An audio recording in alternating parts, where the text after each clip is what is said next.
ನಮಸ್ಕಾರ ಸ್ನೇಹಿತರೆ, ನಾಳೆ ಆಗಸ್ಟ್ 3 ಶನಿವಾರ. ನಾಳೆಯಿಂದ ಮುಂದಿನ 76 ವರ್ಷ ಈ 7 ರಾಶಿಯವರಿಗೆ ಜಾಕ್ಪಾಟ್ ಹೊಡೆಯಲಿದ್ದು ದುಡ್ಡಿನ ಸುರಿಮಳೆ ಸುರಿಯುತ್ತೆ. ಶನಿದೇವರ ಕೃಪೆಯಿಂದ ಬಾರಿ ಅದೃಷ್ಟ ಶುರುವಾಗ್ತಿದ್ದು ಸೋಲೆ ಇಲ್ಲ ಎಂಬಂತೆ ಎಲ್ಲದರಲ್ಲೂ ಕೂಡ ಇವರು ಅದೃಷ್ಟದ ಸಂಪೂರ್ಣ ಬೆಂಬಲವನ್ನು ಪಡಿತಾ ಇದ್ದಾರೆ. ಹಾಗಾದ್ರೆ ಅದೃಷ್ಟವಂತ ರಾಶಿಗಳು ಯಾವುವು, ಅವುಗಳಿಗೆ ಏನೆಲ್ಲ ಲಾಭ ಸಿಗುತ್ತೆ ನೋಡೋಣ. ಅದಕ್ಕಿಂತ ಮೊದಲು ಶನಿದೇವನಿಗೆ ಒಂದು ಲೈಕ್ ಕೊಟ್ಟು ಪ್ರತಿದಿನ ಭವಿಷ್ಯ ತಿಳಿಯಲು ನಮ್ಮ ಚಾನೆಲ್ ಅನ್ನು ಸಬ್ಸ್ಕ್ರೈಬ್ ಮಾಡಿ. ಫಾಸ್ಟ್ ನೋಟಿಫಿಕೇಶನ್ಗೆ ಬೆಲ್ ಐಕಾನ್ ಮೇಲೆ ಕ್ಲಿಕ್ ಮಾಡಿ, ಆಲ್ ಅಂತ ಸೆಲೆಕ್ಟ್ ಮಾಡಿ. ಹಾಗೆ ನಿಮ್ಮ ಜೀವನದ ಸಕಲ ಸಮಸ್ಯೆಗಳಾದಂತಹ ಸತಿಪತಿ ಕಲಹ, ಪ್ರೀತಿಯಲ್ಲಿ ಮೋಸ, ಭೂಮಿ ವಿಚಾರ, ಕೋರ್ಟ್ ಕೇಸ್, ವ್ಯಾಪಾರ, ಹಣಕಾಸಿನ ತೊಂದರೆ, ಸಾಲಬಾಧೆ, ಸ್ತ್ರೀಯರ ಗುಪ್ತ ಸಮಸ್ಯೆ, ಹೀಗೆ ಹಲವಾರು ಸಮಸ್ಯೆಗಳಿಗೆ ಶಾಶ್ವತ ಪರಿಹಾರ ಮಾಡಿಕೊಡ್ತಾರೆ. ಡಿಸ್ಪ್ಲೇ ಮೇಲೆ ಕಾಣುವ ಗುರೂಜಿ ನಂಬರ್ಗೆ ಒಮ್ಮೆ ಕರೆ ಮಾಡಿ ನೋಡಿ.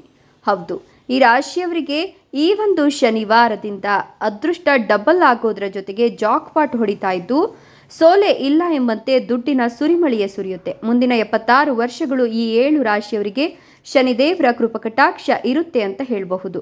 ಹೀಗಾಗಿ ಇವರು ಸಂಪತ್ತಿನ ಜೊತೆಗೆ ಸುಖ, ಸಂತೋಷ, ಹಣ ಎಲ್ಲವನ್ನ ಕೂಡ ಪಡೆದುಕೊಳ್ತಾರೆ. ಇನ್ನು ಈ ರಾಶಿಯವರಿಗೆ ಸಂಪೂರ್ಣ ಜೀವನವೇ ಬದಲಾಗಲಿದ್ದು ಇವರ ಜೀವನದಲ್ಲಿ ಅಪಾರ ಹಣ, ಸಂಪತ್ತು, ಕೀರ್ತಿ ಎಲ್ಲವೂ ಕೂಡ ಸಿಗ್ತಾ ಇದ್ದು ಅದೃಷ್ಟದ ಬಾಗಿಲು ಓಪನ್ ಆಗುತ್ತೆ.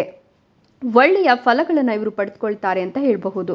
ಈ ರಾಶಿಯವರಿಗೆ ಅಪಾರ ಹಣ, ಸಂಪತ್ತು ಎಲ್ಲವೂ ಕೂಡ ಸಿಗ್ತಾ ಇರೋದ್ರಿಂದ ಗರಿಷ್ಠ ಪರಿಣಾಮ ಈ ರಾಶಿಯವರು ಪಡೆದುಕೊಳ್ತಾ ಇದ್ದಾರೆ. ಈ ಸಮಯದಲ್ಲಿ ವೃತ್ತಿ ರಂಗದಲ್ಲಿ ಉನ್ನತ ಹುದ್ದೆಗೇರುವವರು ಮಾತ್ರವಲ್ಲದೆ ಸರ್ಕಾರಿ ಉದ್ಯೋಗಕ್ಕಾಗಿ ಪ್ರಯತ್ನಿಸ್ತಿರೋರಿಗೆ ಅತ್ಯುತ್ತಮ ಸಮಯವಾಗಿದ್ದು ಕೊಂಚ ಪ್ರಯತ್ನ ಪಟ್ಟರೆ ಯಶಸ್ಸು ಸಿಗೋದು ಖಂಡಿತ ಅಂತ ಹೇಳಲಾಗ್ತಿದೆ. ಹಣದ ವ್ಯವಹಾರಗಳ ಬಗ್ಗೆ ಒಳ್ಳೆಯ ಪ್ರತಿಫಲ ಸಿಗಲಿದ್ದು ಕೆಲಸ ಕಾರ್ಯಗಳಲ್ಲಿ ಜಯ ನಿಮ್ಮದಾಗುತ್ತೆ.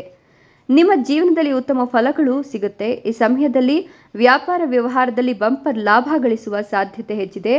ಇದಷ್ಟೇ ಅಲ್ಲದೆ ಉದ್ಯೋಗ ರಂಗದಲ್ಲಿ ಉದ್ಯೋಗಸ್ಥರಿಗೆ ಪ್ರಮೋಷನ್ ದೊರೆಯುವ ಸಾಧ್ಯತೆ ಇದೆ. ಹಣಕಾಸಿನ ವ್ಯವಹಾರಗಳಲ್ಲಿ ಸ್ವಲ್ಪ ಯೋಚಿಸಿ ಮುಂದುವರೆದ್ರೆ ಖಂಡಿತವಾಗಿಯೂ ಯಶಸ್ಸು ಲಾಭದಾಯಕವಾಗಿರುತ್ತೆ. ಇನ್ನು ಈ ರಾಶಿಯವರಿಗೆ ವ್ಯಾಪಾರ ವ್ಯವಹಾರದಲ್ಲಿ ಪ್ರಗತಿ ಅನ್ನೋದು ಸಿಗುತ್ತೆ. ಈ ಸಮಯದಲ್ಲಿ ಹಣಕಾಸಿನ ಹರಿವು ಹೆಚ್ಚಾಗಲಿದ್ದು ಆರ್ಥಿಕ ಸ್ಥಿತಿ ಉತ್ತಮಗೊಳ್ಳುತ್ತೆ. ಇದಷ್ಟೇ ಅಲ್ಲದೆ ಇಷ್ಟು ದಿನಗಳ ಆರೋಗ್ಯ ಸಮಸ್ಯೆಗಳಿಂದಲೂ ಕೂಡ ಪರಿಹಾರವನ್ನು ಪಡೆದುಕೊಳ್ತೀರಾ. ಕುಟುಂಬದಲ್ಲಿ ಒಳ್ಳೆಯ ಬಾಂಧವ್ಯ ಬೆಸೆಯುತ್ತೆ. ಶತ್ರುಗಳು ಕೂಡ ಮಿತ್ರರಾಗುವ ಕಾಲ ಪರಿವರ್ತನೆಯಾಗ್ತಾ ಇದೆ. ನಿಮ್ಮ ಸಮಸ್ಯೆಗಳು ದೂರವಾಗುತ್ತೆ. ಈ ಸಮಯದಲ್ಲಿ ಕೌಟುಂಬಿಕ ಸುಖ ವೃದ್ಧಿಯಾಗಲಿದ್ದು ಭೂಮಿ, ವಾಹನ ಖರೀದಿ ಯೋಗ ಕೂಡ ಇದೆ.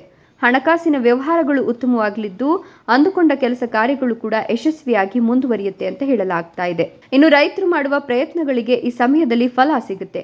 ವೃತ್ತಿ ಜೀವನದಲ್ಲಿ ಪ್ರಗತಿಯನ್ನು ತರ್ತೀರಾ. ಈ ಸಮಯದಲ್ಲಿ ಈ ರಾಶಿಯವರು ವ್ಯಾಪಾರ ವ್ಯವಹಾರದಲ್ಲಿ ಹೆಚ್ಚಿನ ಲಾಭ ಗಳಿಸುವ ಸಾಧ್ಯತೆ ಇದ್ದು ಆರ್ಥಿಕವಾಗಿಯೂ ಕೂಡ ಬಲಿಷ್ಠರಾಗ್ತೀರಾ. ಈ ಸಮಯದಲ್ಲಿ ಈ ರಾಶಿಯವರಿಗೆ ಉತ್ತಮ ಫಲ ಸಿಗುತ್ತೆ. ಇನ್ನು ವಾಹನ ಖರೀದಿ ಯೋಗ ಇದ್ದು ಕಂಕಣ ಭಾಗ್ಯ ಕೂಡ ಕೂಡಿ ಬಂದಿದೆ.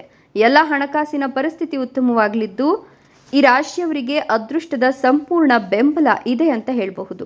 ಇಷ್ಟೆಲ್ಲ ಲಾಭ ಮತ್ತು ಅದೃಷ್ಟವನ್ನ ಶನಿದೇವರ ಕೃಪಕಟಾಕ್ಷದಿಂದ ಪಡಿತಿರ್ತಕ್ಕಂಥ ಆ ಅದೃಷ್ಟವಂತ 7 ರಾಶಿಗಳು ಯಾವುವು ಅಂತ ನೋಡೋದಾದ್ರೆ ಸಿಂಹ ರಾಶಿ, ತುಲಾ ರಾಶಿ, ಕನ್ಯಾ ರಾಶಿ, ವೃಶ್ಚಿಕ ರಾಶಿ, ಧನುರ್ ರಾಶಿ, ಮೇಷ ರಾಶಿ, ಕೊನೆಯದಾಗಿ ಮಿಥುನ ರಾಶಿ. ಇವುಗಳಲ್ಲಿ ನಿಮ್ಮ ರಾಶಿ ಇದ್ದರೂ ಇಲ್ಲದಿದ್ದರೂ ಭಕ್ತಿಯಿಂದ ಜೈ ಶನಿ ಮಹಾರಾಜ್ ಅಂತ ಕಮೆಂಟ್ ಮಾಡಿ. ಧನ್ಯವಾದಗಳು.